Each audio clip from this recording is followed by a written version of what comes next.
Hello guys. आज हम लेकर के आए हैं एक ऐसा टॉपिक जिस पर अक्सर लोग कंफ्यूज हो जाते हैं। जैसे कि आपने हमारा थंबनेल और टाइटल देखा होगा, टीडीएस कब डिडक्ट करना चाहिए, और अगर आपसे टीडीएस डिडक्शन में कोई गलती हो गई है तो होगा क्या। तो इससे आपका जो एक्सपेंस है वो डिसलो हो सकता है, ऑडिटर के लिए एक ऑब्जर्वेशन का पॉइंट बन सकता है, और नॉन कंप्लायंस की वजह से इंटरेस्ट चार्ज हो सकता है। देखने को तो एक छोटा सा कॉन्सेप्ट है, लेकिन जो इसका इम्पैक्ट है वो बहुत बड़ा है।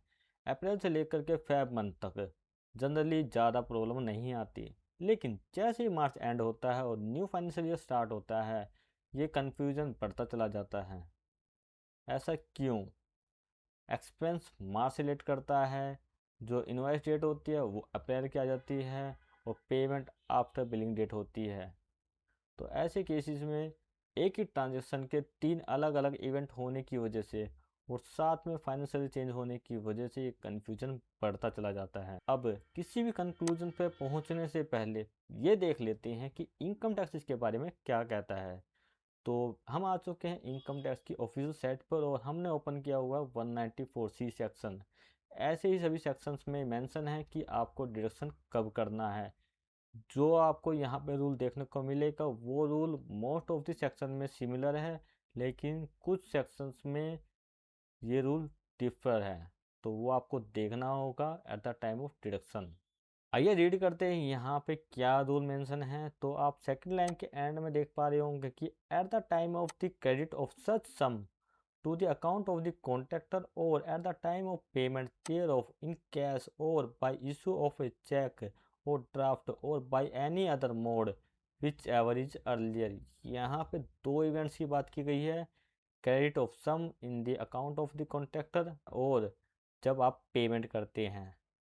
और उन दोनों इवेंट्स में से जो भी इवेंट पहले होगा वो इवेंट आपको यहाँ पे कंसिडर करना है आपकी डिडक्शन के लिए। तो अब इसको सिंप्लीफाई करते हैं। तो आपको टीडीएस डिडक्ट कब करना है? Earlier of two events.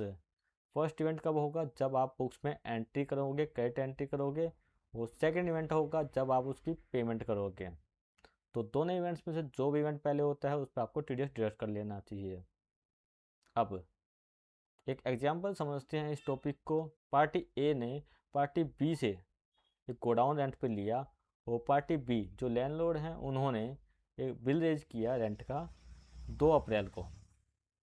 और बिल में मेंशन किया कि जो ये रेंट का बिल है ये मार्च मंथ से लेट करता है, और पेमेंट बिलिंग डेट के बाद ही होगी। तो इस केस में जो ए पार्टी ए है वो अपनी बुक्स में एंट्री कब एंटर करेगी? बिल उसको 2 अप्रैल को आया है, लेकिन जो उसका रेंट ड्यू हुआ है वो मार्च में ही हो गया है। तो 31 मार्च को वो पेबल की एंट्री डालेगी, जो कि होगी rent expense account debit to expense payable account. यहाँ पे पार्टी का नाम नहीं आया है, लेकिन उसने अपनी बुक्स में क्रेडिट कर दिया है। जब आप रिटर्न फाइल करेंगे तो ये जो टीडीएस आपने डिडक्ट किया है वो आप लैंडलॉर्ड के पेन के ऊपर उसका क्रेडिट दे देंगे।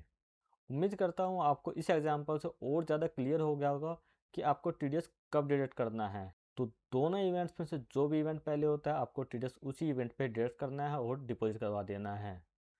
तो वीडियो कैसा लगा कमेंट बॉक्स में ज़रूर बताइएगा, और वीडियो को लाइक शेयर करना ना भूलिएगा। और वीडियो को एंड करने से पहले आप लोगों से एक सवाल कि आपसे टीडीएस डिपॉजिट करते वक्त कोई गलती हो गई है, जैसे कि सेक्शन कोड में कोई गलती हो गई, माइनर हेड, मेजर हेड, या जो रिसेंटली चेंज आया है इनकम टैक्स एक्ट का कि आपको ओल्ड इनकम टैक्स एक्ट में टैक्स जमा करवाना था और आपने गलती से न्यू में करवा दिया, तो क्या इसकी करेक्शन पॉसिबल है? इसी टॉपिक पर हमारा नेक्स्ट वीडियो आ रहा है। तो वीडियो को देखने के लिए चैनल को सब्सक्राइब कर लीजिए और नोटिफिकेशन आइकन पे क्लिक कर लीजिए। मिलते हैं हमारी नेक्स्ट वीडियो में।